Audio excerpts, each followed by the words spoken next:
దేవుడు ఈ ఆజ్ఞలన్నీయు వివరించి చెప్పెను.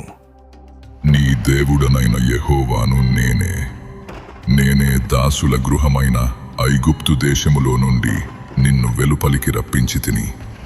నేను తప్ప వేరొక దేవుడు నీకు ఉండకూడదు.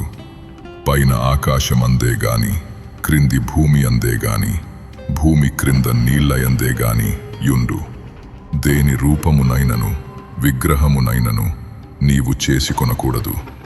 వాటికి సాగిలపడకూడదు, వాటిని పూజింపకూడదు. ఏలయనగా నీ దేవుడనైన యెహోవానగు నేను రోషము గల దేవుడను. నన్ను ద్వేషించు వారి విషయములో 3-4 తరముల వరకు తండ్రుల దోషమును కుమారుల మీదికి రప్పించుచు నన్ను ప్రేమించి నా ఆజ్ఞలు గైకొను వారిని 1000 తరముల వరకు కరుణించువాడనయ్యున్నాను. నీ దేవుడైన యెహోవా నామమును వ్యర్థముగా నుచ్చరింపకూడదు. యెహోవా తన నామమును వ్యర్థముగా నుచ్చరింపువానిని నిర్దోషిగా ఎంచడు. విశ్రాంతి దినమును పరిశుద్ధముగా ఆచరించుటకు జ్ఞాపకముంచుకొనుము. 6 దినములు నీవు కష్టపడి నీ పని అంతయు చేయవలెను. 7వ దినము నీ దేవుడైన యెహోవాకు విశ్రాంతి దినము. దానిలో నీవైనను, నీ కుమారుడైనను, నీ కుమార్తె అయినను, నీ దాసుడైనను, నీ దాసి అయినను, నీ పశువైనను, నీ ఇండ్లలోనున్న పరదేశి అయినను ఏ పనియూ చేయకూడదు. 6 దినములలో యెహోవా ఆకాశమును, భూమియు, సముద్రమును, వాటిలోని సమస్తమును సృజించి 7వ దినమున విశ్రమించెను. అందుచేత యెహోవా విశ్రాంతి దినమును ఆశీర్వదించి దాని పరిశుద్ధపరచెను.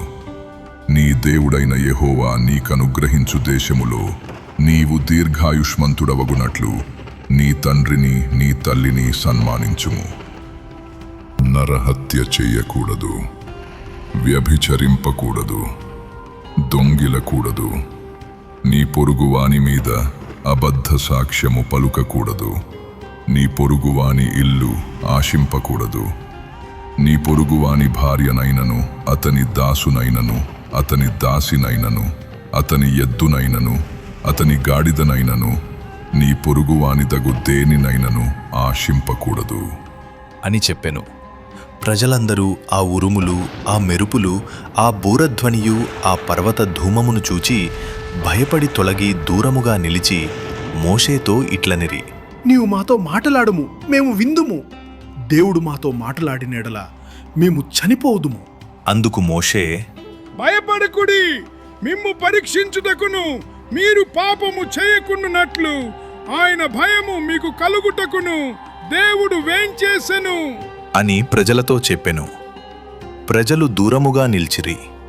మోషే దేవుడున్న ఆ గాఢాంధకారమునకు సమీపింపగా యెహోవా మోషేతో ఇట్లనెను: ఇశ్రాయేలీయులతో ఈలాగు చెప్పుము, నేను ఆకాశము నుండి మీతో మాటలాడి తినని మీరు గ్రహించితిరి.